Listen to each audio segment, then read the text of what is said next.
anigoo ku hadlaya magaca wafdiga ila socday ee Puntland ka yimid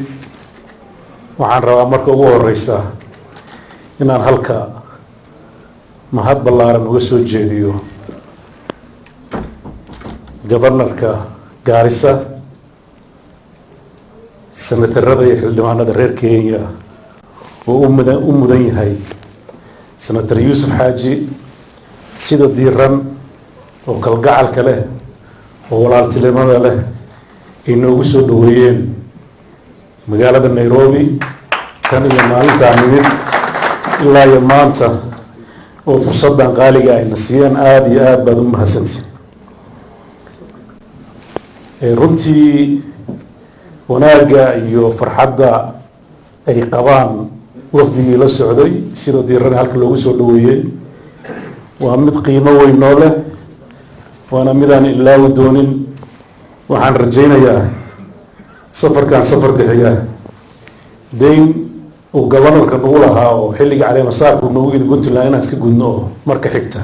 aan Garissa tagi doono haddii la senatarada iyo xildhibaanada dowladda federaalka ka jooga madaxweynaha Jubbaland iyo ku-xigeenkiisii wafdigii la socday prime ministerkii hore Umar Abdirashiid prime ministerkii hore iyo madaxweynihii hore Puntland Cabdiweli Gaas martida sharafta leh ee halka joogta ee isugu jirta ganacsatada haweenka culimada dhalinyarada ee dhammaantiin aad baan ii salaamaya assalaamu calaykum waraxmatullaahi wabarakaatu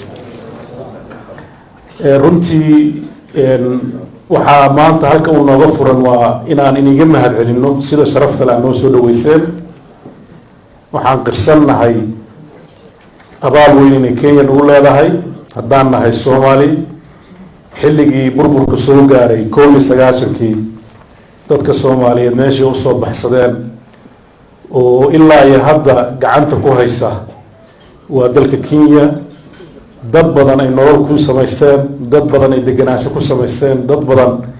ay dalkoodii dib ugu noqdeen dadkaas oo anigu ruuxadeeda ka mid ahaa qof kasta oo Soomaali oo xilligaas qaangaar ahaa oo fursad u haystay kuwa gadaal ka dhashaan hayna badankood ay halka soo wada mareen marka shacabka iyo dowladda Kenya waxaan uga mahadnaqaynaa garab istaaga dadka Soomaaliyeed ay mar walba garab taagan yihiin waana ku mahadsantihiin xaqiiqatan waxaana keenay inkastoo dhulal badan oo loo qixi kara jireen dowladda Kenya waxaa saldhig u ahaa Soomaalida Kenya degan oo runtii wanaagaas iyada hormuud u ahayd mar walbana dadka kale walaalahooda Soomaalida inoo Kenya ee uu ahaan jiray garwadeen Soomaalidaas burburkooda iyo duruufahooda xaqiiqada marka loo hadlo geeska Afrika ama gobolada bariga Afrika ama magaceeda roo hal yiraahdo waa dad isku xiran oo kala maarmi kara Soomaalidu waxay haysataa fursad aad u weyn waxay ka kala tirsan tahay dalalka ugu muhiimsan oo dalkii Soomaaliya Djibouti Kenya Ethiopia dalalkaas caalamka marka loo fiiriyo nabadgelyadiisa iyo deganaanshihiisa iyo horumarkiisa waxay ku yaalaan geographically meel aad muhiim u ah haddii xaaladda hadda ay kusii jiraan iyagana waa dhumayaan regionkuna waa dhumayaan marka waajib aan bulshooyinka kale ee regionka ku noolayn saaran baa na saaran haddaan nahay Soomaali waxaan u baahannahay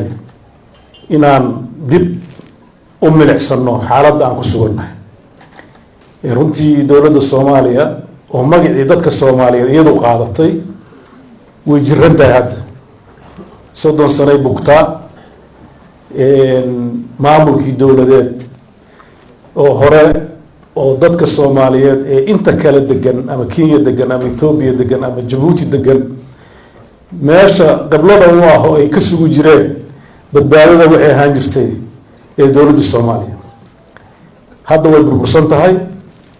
waxaan qabaa meesha kaliya oo Soomaalida regionkaas ku dhaqan dib looga yagleeli karo laga toosin karo waa dalka Kenya saan isleeyahay maxaa yeelay mas-uuliyadda waxaa hadba qaada qofka isi saara. Marka siyaasiyiinta reer Kenya runtii mas-uuliyad bay isi saareen, waxay booqdaan ama tagaan ama u socdaan arrimaha Soomaaliya si ay u hagaagi lahayd. Waan uga mahad celinaynaa, waana ku gacan siinaynaa dadaalkaas ay wadaan. waxaan si gaara rabaa inaan ugu mahad celiyo siyaasiga rugcadaaga ah ee runtii Soomaali ay hadda leedahay Yuusuf Xasan oo u taagan kaalintaas inuu qaato weli. marka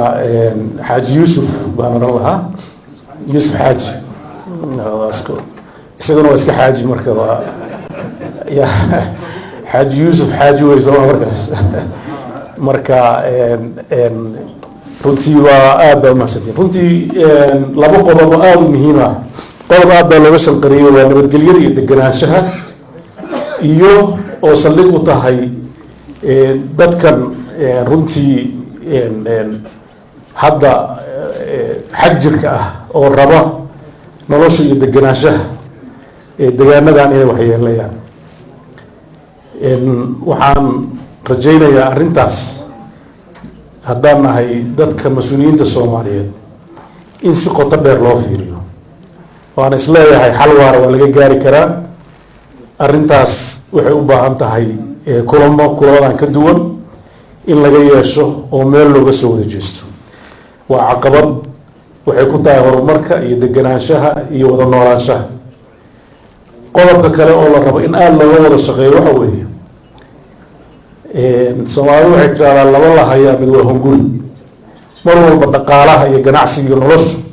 waxay tahay faktorka kale ummadaha isku xira. marka dadka Soomaaliyeed ruuxadeeda waxaa la rabaa inay iyadana qeyb ka qaataan si xiriirkooda iyo wadajirkooda u xoogeysto, in isdhexgalka dhaqaale iyo waxwadaaga hadda aan hayno oo ku suman dad ganacsataa iyo shucuub ah, in dowladahaas oo dowladda Kenya ay hogaaminaysa idan waqti la geliyo oo isku xirnaanshuhu uu noqdo mid ehelnimo iyo Soomaalinimo kaliya uu noqonay mid maslaxad iyo danna ay wadaagto, oo taasna in laga wada shaqeeyo. iyadana waxaan rajaynayaa inay madaxda Kenya ay iyadana xisaabta ku darsadaan si meesha hadda la joogo meel ka fiican loo helo. dhalinyaro fara badan oo Soomaaliya oo maanta qeyb ka qaadata nabadgelyo la-aantaas ama ka tirsan ama lagu beer laxawsado ururada argixisada, qeyb ka mid ah waxaa ku sababaya shaqo la-aanta baahsan iyo dhaqaale xumada haysata. marka la dagaalanka fikirkan xag jirka ah iyo nabadgelyada kasoo horjeeda daawadooda maaha in lala dagaalamo oo si military ah loola dagaalamo keliya, laakiin waxay u baahan tahay si kobac dhaqaalana in loola diriro oo dadku inta lagu khaldaayo laga gooyo, oo isku socodka xuduudaha Soomaalida u dhaxaysa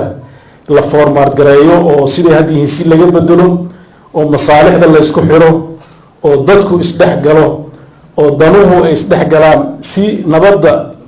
loo wada ilaashado. marka arrintaasna waxaan rajaynayaa iyadana in lagu darsado qodobada la rabo in Soomaaliya iyo Kenya ay iska kaashadaan si waxyaabahan loo ilaaliyo. waxaan rabaa inaan ka tacsiyeeyo dhacdooyinka xanuunka badnaa ee isdaba joog ahaa ee dalka Kenya ay u geysteen ururada xarg jirka ah. waa runtii waa arrin xanuun badan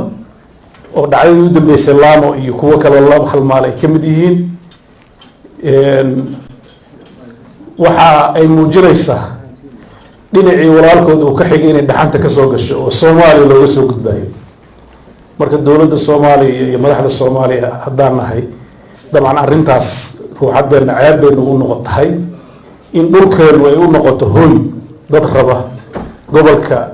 deganaanshihiisa inay waxyeelaan. waxaan diyaar u nahay inaan si dhow ugala shaqeyno gobolka iyo cid kastoo danaynaysa inay degaanadani ay nabad iyo xasilooni aadaan. dabcan dhinaca siyaasadda murugsan ee Soomaaliya naftirkeedu qeyb bay ka tahay deganaansho la-aanta iyo amni xumada dalka ka jirta. ma rabo inaan aada ugu dheeraado, laakiin waxaan rajaynayaa arrintaas aniga iyo Axmed iyo cid kasta oo mas-uul u ah Soomaali dabcan way ku ceebeysan tahay, laakiin annaga ruuxadeena dadaal ma yaraysan duruufaha jira ayaa u baahan in isku mid laga ahaado. waxaan rajaynayaa gogoshan qiimaha badan inay u noqoto muftaax wada tashi ku salaysan maslaxadda gobolka oo dhan, ka fog qoys qura oo la rabo inay yeelato dadka Soomaaliyeed marka hore iyo marka xiga dadka rijiga ku dhaqan oo dhan. maxaa yeelay marka la maarmayno ilaahay baa halka nagu beeray dalalka geeska oo Soomaalida ku nooshahay marka dhinac laga fiiriyo waa dalalka ugu qanisan. haddii nabadgelyo istiqraar ay helaanna dadkoodana ku filan noloshiisa, dad fara badan adduunyada sida meelaha kale loogu hijroodo loogu soo hijroon karaan. marka waxaan rajaynayaa in fakarkii hore fakar ka duwan oo ka ballaaran oo ka qoto dheer oo ka dowladaysan in lagu wajaho arrimaha kaalinta shacabku ama dadka ganacsatada ha noqdaan ama cuqaasha ha noqdaan ama culummada ha ahaadaan ee deegaanadan goboladan geeska Soomaalida ku dhaqan wax badan kaalintooda way ka soo baxeen. laakiin waxaan aniga isleeyahay kaalimaha dhinaca dowliga ah ayaa u baahan sidii hore in wax laga bedelo. aad baad u mahadsantihiin qadadan iyo quruxda badan iyo sida aad noo sharafteen. waynaga mahad celinaynaa dhammaantiin intiina halka joogtay iyo intay naga maqan runtii jeclayd inay midaan iyo mid ka badan noo samayso. annagana waxaan rajaynaynaa meesha aad naga filaysaan iyo meel ka fiican inaad nooga tashataan. waan jecelnahay inaad idinkana marar badan soo booqataan sida aan idiinsii booqanoono. xiriirka iyo wadajirka iyo walaalnimadana aan xoojino. qadiyadda geeska Afrika iyo Soomaalida gaar ahaanna aan intaan in ka badan ka wada shaqayno. waa mahadsantihiin. wassalaamu calaykum waraxmatullahi